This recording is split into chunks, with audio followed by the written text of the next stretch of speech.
Welcome to this fantastic session, Myths Unravelled. The title is a clear allusion to these books I have in front of me, written by Ganatra. Mahabharata Unravelled, which comes in 2 volumes, and then the Ramayana Unravelled.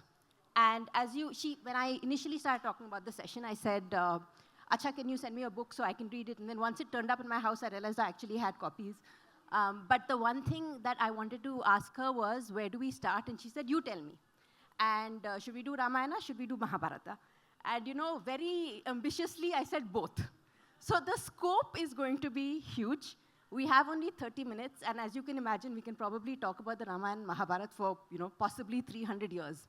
But in the interest of time, I think what we're going to do is jump straight into it. I have a couple of questions, and some of which I intended to ask her, but have been covered yesterday in other sessions. So, my request to you is to be as succinct as possible so we can get through as much as we can, which is going to be my request to you as well, because I'd like to open the floor to questions as soon as I can. So please write down your question and try and make it as concise as possible so we can get to as many people as we can. Okay, Ami, on that note, I know you talked about Itihasa yesterday, so we won't start with Itihasa. What is Itihasa? What is myth? Instead, let's start with what is Dharma. Because these texts then form a foundational part of our understanding of what Dharma is. So what is Dharma according to you? So namaste everybody, Suprabhatam. So my session is squeezed between Shri M's session and after the Sudha Murthy ji's session. So what can I say? So what is Dharma? In fact, this question is where my quest for reading the epic started. It is not as if I wanted to write books. My whole thing was, what is Dharma? Because usually people say, it's all gray. It is everybody's individual perspective. Hinduism mein kuch sahi galat nahi hai. Sabko sab lagta hai. Everybody's perspective is fair. And I was like, how can that be? We don't have an anchor of what is right, wrong? Then what is Dharma? But before I make it heavy, I thought I'll start with a story. So it's not going to be a short answer, but I think it will still be entertaining. I'll quote a story from the Mahabharata. The story goes to the 17th day of the Kurukshetra war. 70वां दिन है, 17th day. You know what the situation is. Lot of Kaurav warriors have already been dead by then. And Duryodhana is very unhappy because Karna has been on the battlefield since the 11th day. And for all his bravado, he hasn't achieved much. Okay, Dronacharya is dead. And now Karna is like, you don't worry. Today I will fight Arjun. Today I'm going to fight Arjun. And he comes out on the 17th day. Shalya is his charioteer. And he's all full form mein. Yeah, okay. So what happens after that? He has a one-on-one with Nakul. He has a one-on-one with Sahadev. He has a one-on-one with Yudhishthir. He has a one-on-one with Bhim. Now with Bhim is a good match for him. But others, not so much. So they have to backtrack. One of the guys who has to backtrack is Yudhishthir. He's very hurt. He's in a lot of pain. And he goes back to his camp. When he goes back to his camp, Arjun and Bhim, they don't see their elder brother on the battlefield. He was the Raja. If the Raja gets caught, the war is over. So they're worried. They're like, where is our brother? So Bhim says, I'll take care of the morcha. You go and see where the bhai is. He goes back to his camp. Seeing Arjun come, Yudhishthir is very happy. He just assumes that Arjun has come to give him the good news that Karna is dead. Okay. So he says, wow, I'm so proud of you. You killed Karna. This is what I was expecting of you, vagare, vagare. And Arjun says, no, I have not yet killed Karna. I'm yet to fight him. We were just worried about you. So I came to see you. Yudhishthir gets very angry. He's in a lot of pain, physically, mentally. 17 days they've been fighting, so much bloodshed. He's like, see, I knew. You've not come to look after me. You've come because you're scared of Karna. You never wanted to fight him. If only my sons Ghatotkacha and Abhimanyu were alive, they would have really fought Karna. What good are you to me? This Gandiv that you're carrying, no, give it to Krishna. Let Krishna fight. He'll do a better job than you. So when Arjun hears this, Kshatriya blood, no, he gets very angry. He is standing there all angry and he's trying to pull out his sword. So when Krishna sees this, Krishna is like, hey bhai, what's going on? Like, what are you trying to do? Why are you trying to pull out your sword? And Arjun says, I made a pratigya. I made a pratigya that whoever tells me to put my Gandiv down, I will kill that person. I will do STSJ. So so Krishna is like, are you crazy? You want to kill your own brother? What kind of pratigya is this? Arjun is like, pratigya is pratigya. Bol diya to bol diya. Now I have to do what I have to do. This is only dharma. This is only satya. All those big, big words he uses. And Krishna says, what dharma, what satya are you talking about? Do you even understand dharma? How is killing your own brother, who's not on a battlefield, who's not fighting with you, who is already hurt and upset, how is killing that person dharma? At some point in life, like a child, out of your stupidity, these are the words he uses, balen eva morkhyat, out of stupidity, you took some pratigya. And now, you want to fulfill that pratigya and do hinsa. What kind of dharma this is? And then he says, let me explain to you dharma. And Arjun is told a story by Krishna. I'm going to just warn you on the time. Yeah, I'll just take this and... We only have this one question that we'll have. No, 5 minutes. Maybe 3 minutes. So the story goes, because the reason I'm explaining this is, if you understand dharma properly, the text will make a lot more sense to you. And the whole perspective of seeing the text will change. Versus what we do now. Sahi kiya, galat kiya. This is right, this is wrong. This is oppression, this is whatever. This is not how the texts are meant to be read. These texts are meant to actually teach us dharma for our own sake. Yeah, that's why I want to take a little bit of time to explain this. So there is a story there that Krishna tells Arjun. The story is about a Panditji who had taken a pratigya to always speak only the truth. Sach hi bolunga, sach ke sivaye kuch nahi. Once he's old enough, he's in his ashram, he's doing his tapasya, and some villagers come by. They're trying to run away from dacoits. They're trying to save themselves. So they see this Panditji and they go to him and say, Ki, Panditji, we are going that side. If the dacoits come, tell them that we went the other side, so that they don't come after us. Before Panditji could say anything, these guys have run away. The dacoits also come, and they ask the Panditji, have you seen the villagers? What should the Panditji do? Say no. Sach ki pratigya li hai. All his life, he has only spoken the truth. That is his tapasya, that is his sankalpa. And here, he is going to die soon, he knows that. He has to break that resolve of his. Should he or should he not? Is the question. Okay. Now, in other places, I would have said, Chalo, what do you think? But we don't have that much time. So there, then the man says, Satya paramo dharma. Satya is the paramo dharma. Satya is the ultimate anyways. So I will say the truth. And he says the truth. The villagers get killed. This guy dies, goes to heaven, and Yamraj says, put him in the hell. And he's like, Arey, ye to cheating hai. How can you put me in the hell? You told me Satya is paramo dharma. That's what we've been taught. And now you're sending me to hell, even though I only said the truth. And the Yamraj says, what is truth? What is dharma? What is truth? Yada bhuta hitam tat satyam. Only that is truth which involves the betterment, the good of the larger society. And then he explains the definition of dharma, which is the most profound definition I've ever heard. Dharanat dharmiti ahu, dharmo dharayati praja, yahasyat dharana sanyuktam, saha dharma iti nishchayah. Dharanat dharma iti ahu, that which upholds and sustains, that is dharma. It is that dharma, the principle of sustenance, which upholds the society. So only that which sustains and upholds and leads to progress and prosperity can be dharma. Nothing else. That is why we say ahimsa, satya, forgiveness, all this is important. Why? Because if we start killing each other, if we keep fighting, the society is not going to progress. However, if there is a criminal who's actually creating nuisance in the society, if he is let go, will the society sustain and progress? So then, if you punish the criminal, it is not hinsa.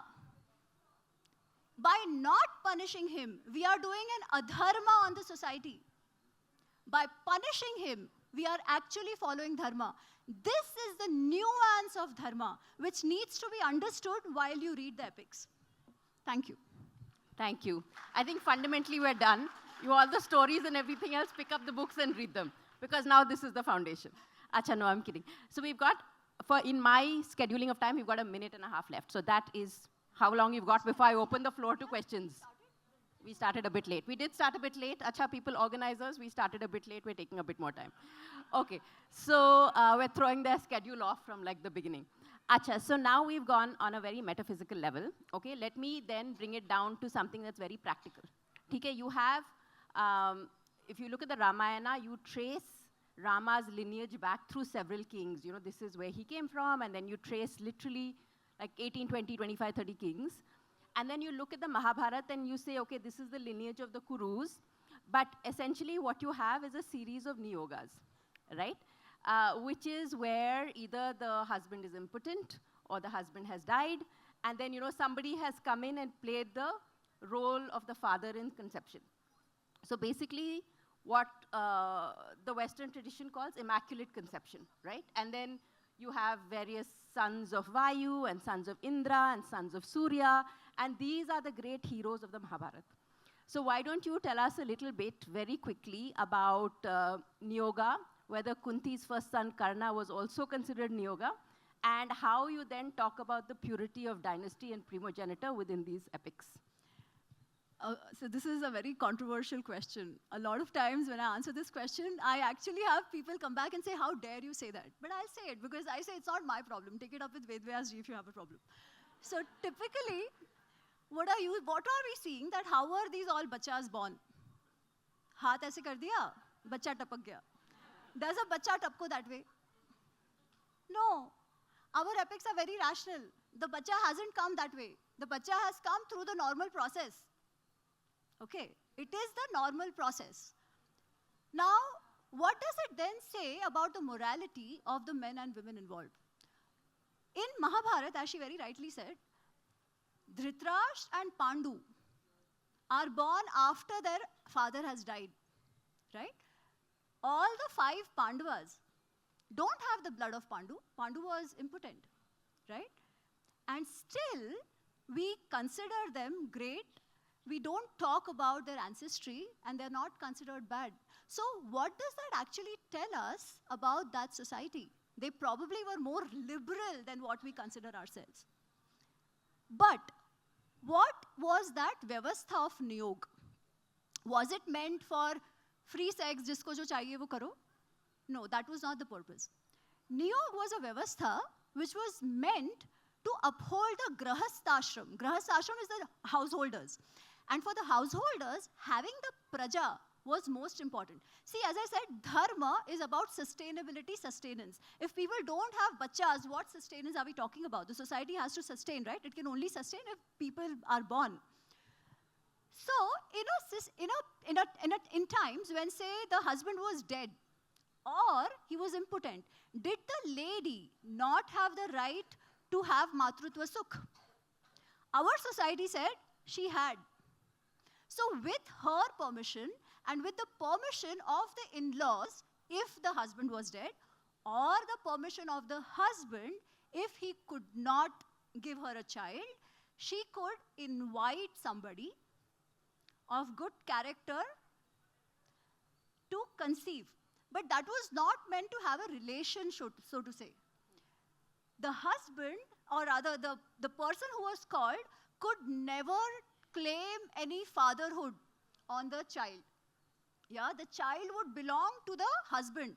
So she is called the kshetra of the husband. So the husband will always get the name. That is why the Pandavas are called the Pandavas. Yeah, that is why Dhritarashtra and all, we still call them in the Kuru clan.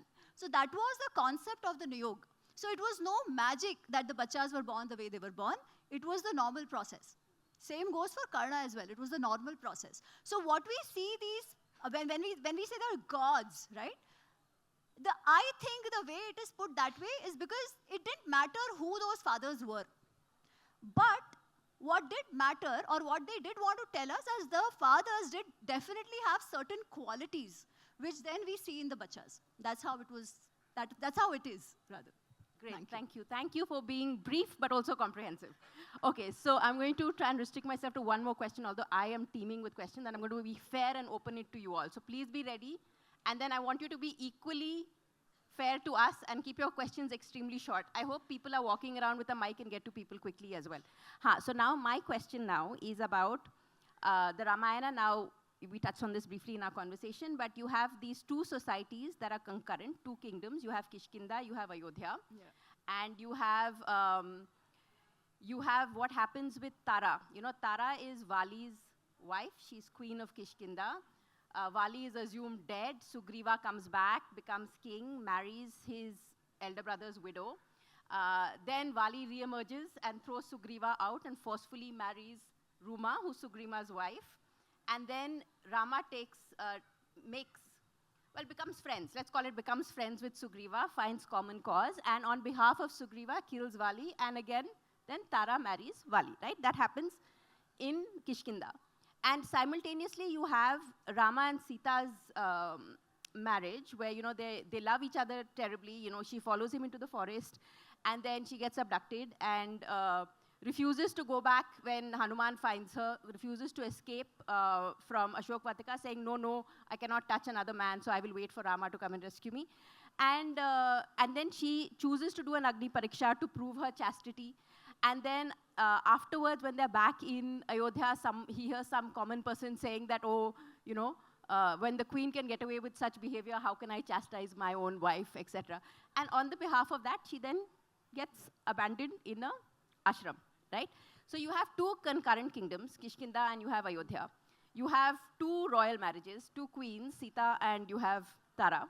Now, of course, I understand that the granularities of the context are different, but, you know, the voice of one common man got this queen who was the epitome of femininity and womanhood and wifehood and eventually motherhood, removed from the throne. So why did this happen? Why was it so different? Was Ayodhya so much better than Kishkinda? So there are so many questions in there. I'm itching. I could take 1 hour to talk about it, but I won't. So what I'll do is I'll answer some part of it, and the rest I'll let you explore in the book, because I cover all of this in the book. The story of Tara, what happens there? Even today, there are communities, and in the past, it was even more common, very, very socially acceptable, that if the elder brother died, the wife could marry the younger brother. What was the idea behind it? That you ensure that the children are properly taken care of, and where will the widow go, right? So that was a system which was very well acceptable. Nobody batted an eyelid. This was the same custom prevalent in Kishkinda at that time. So when they get to know that Vali is dead, with the permission of Tara, she's married to Sugriv. But then of course, Vali is not dead, and he comes back. But what does Vali do? Vali marrying Ruma. Actually, when Sri Ram is telling Vali why I killed you, the reason he gives is that a person who looks badly at his daughter, his mother, and his younger brother's wife, because younger brother is like a son, so she's like a daughter, that person deserves to be killed. Yeah? But then we just saw that how was it acceptable that his wife was married to Sugriv? The difference here is of intention. Yeah? What was the intention? Was Sugriv marrying Tara out of lust against her wishes? No. But what was Vali doing? Sugriv was still alive, right? Sugriv was still alive. He forcefully takes away his wife just for his power, just for revenge, just for his lust. That is why what Vali does is considered sinful, and he's punished the way he is. Yeah? And our Shastras say that a person who does that, who looks badly at the mother, daughter, and the younger brother's wife, the only danda for them is Mrityu danda, which Sri Ram gives to Vali.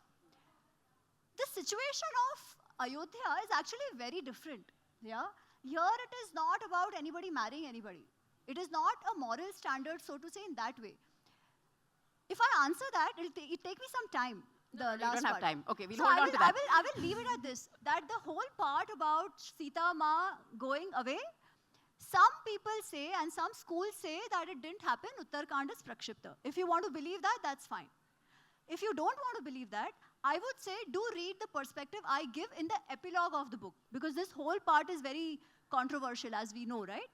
What I'm saying is, instead of labeling a person based on one incident, look at the entire life. Again, why? Because it is not about Sri Ram or Sita Ma or Arjun or Karna or anybody. It is about us. These epics are meant to teach us lessons of life. What will we do based on our positions when we are going through ethical dilemmas and dharma sankats? Many times in life, the options that we are faced with are both suboptimal. But if you're a leader, you have to take a call. And any option you choose would get you brickbats. But you still have to take a call and face the repercussions of it. That is a true leader. But in that situation, how do you take a decision is what talks more about you or what tells you about your value system. But for us to understand that, we will have to understand the characters for what they are, as Valmiki ji has said. So, read the Valmiki Ramayana to understand the nuances of all these decisions as well. Thank you very much. Thank you for being concise. Okay, people who have questions, put your hands up. One question up here front. Do we have a mic? Can someone run and get a mic? Run. But don't fall. And then if you could keep your question as succinct as possible, please, without commentary. Hello. Hi, ma'am. My question to you is, so there is a spectrum of right and wrong, right? What is right and what is wrong. But when you know that what is right and what is wrong, it's easy to choose. But how do you choose between two rights? Like Rama was the ideal son. He was the ideal, the ruler. But if you think about it, from some people's perspective, they would say he was very unjust with his wife and his children. But he didn't do it intentionally. So how do you choose between two rights? And in that, how do you make a choice, which will prevail dharma? Thank you. You know, there is no one answer to that. Even about this whole thing about Sri Ram not being an ideal husband, that is said based on that one incident in the end. No? If you really want to see what kind of husband he is he see from the beginning. Yeah? The fact that he took Sita Ma along with him to the forest, it was not his call. It was her call. The fact that he went after the deer. Why? Because she wanted it. The love that they share is so beautiful, right? So to understand a character, please read the whole of it. But coming back to your point, right? Is there one answer to say this is the right? Absolutely not. It depends on multiple things. So there is a beautiful thing which I think we had discussed the other day. Vidur has given a beautiful shloka about it. He says, Tyajet ekam kulasya arthe, kulam tyajet gamasya arthe, tyajet gramam janapadasya arthe, tyajet prithvi atma arthe. He says, if you are in the leadership position, yeah, and if you can save your family by giving up one thing which is dear to you, do that. If you can save your village by giving up your family, do that. If you can save your country by sacrificing your village, do that. But it doesn't mean this is how it should be. Because eventually, you do that which allows you to sleep peacefully at night. Yeah? And in different situations, the answer will be different, as well as what is your scope in life, right? For example, let's take an example of some big industrialist, say Ambani, Adani, whoever, right? What an Adani would do, or an Mukesh Ambani would do if his son is unwell, versus what a normal employee of Reliance would do if their child is unwell will be very different. You would expect Ambani to say, Baba, Anant will be taken care of, I still have to go out and do the deals, because so many people are going to be dependent on the money I make, right? But for a normal employee, he better take care of his family because there is no other substitute. So is there one answer? No. But how do we know, how do we get to the nuances? It is always about what Krishna talks in Gita. We have to start developing that tranquil mind, the yogasthata, the objectivity. That is a lifelong journey, yeah? But without that, it will not happen. However, I will say that if you're true to yourself, you will always know. Thank you. From this side, there's one hand, and then one in the back, and then, but so as quickly as possible. Where are the mics, though? Have you taken away my mics already? No, I've got 2 minutes on the screen, and we also started late. So how can you cut me off? I think we have 5 minutes, yeah. I'll reach up. Yeah. So without the mic. Yeah. Question is, do you think the time will come when the Itihasas can be taught as texts in schools? Not scriptures, but texts. So I don't know about the schools, but I do know that I do courses and lots of youngsters join, yeah? Also, I think leaving everything to school doesn't help.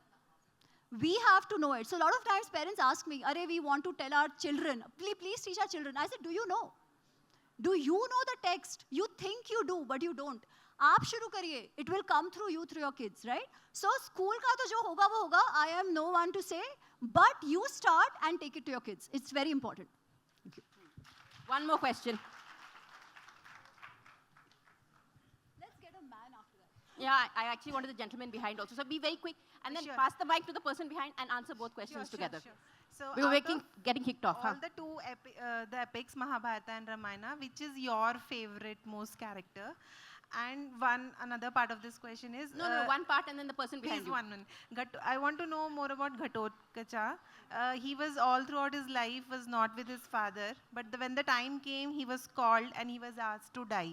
How it was justified? The gentleman behind you. Yeah. Hi. Do you think we justify or rationalize the behavior of the people in these stories or these myths? Can we just say that sometimes their behavior is not right, even if they are Sri Ram or Pandav or somebody else, and say that it doesn't apply in our society and we would Fantastic. I'm not- going to cut not- you off. Great question. Okay, Let- go. You let- have let me a start minute. let me start with that. I fully agree with you. But my only emphasis would be don't do those right or wrong judgments based on kahi suni baatein. Okay, just because you saw it in the teleserial or you read some fantastic, convincing fiction novel, right? Don't base it on that. Read the itihas for what it is and then take your call. I am not the one to say कि तभी था मतलब अच्छा है. No, definitely not. Things change, times change, technologies change, roles change, right? So there might be things which you read and you might feel that this is not for now. Leave it. There might be things which you feel is relevant today. Pick it up. That is how these texts are to be read. That's what I think. Acha, everybody, I encourage you to chase her. She is going to be available with her book signing right after this, and she's got fantastic books, and that'll give you one-on-one time as you get her to sign. Okay, so corner her, read the books, they're great. I cut you off. You had something just to finish? Just second part. Oh, The sorry. part of Ghatotkacha, he's not the only son like that. There are lots. Okay. So I would say just read it. And the thing is, why do you assume that the mothers were not capable of bringing up the children? They were. Much more than what we give them credit for, yeah? The other thing about what is my favorite, let's say, like most people, I used to think Mahabharata is just too complex, too much fun. That's why I wrote the Mahabharata Unravelled first. But when I read Mahabharata for what it is, I realized there's so much in there which I thought I knew, but I didn't. That made me read Ramayana. And when I read Ramayana, I have to say Mahabharata being my first book, I love it. But Ramayana has been more emotionally enriching and moving for me. So, yeah. Thank you all.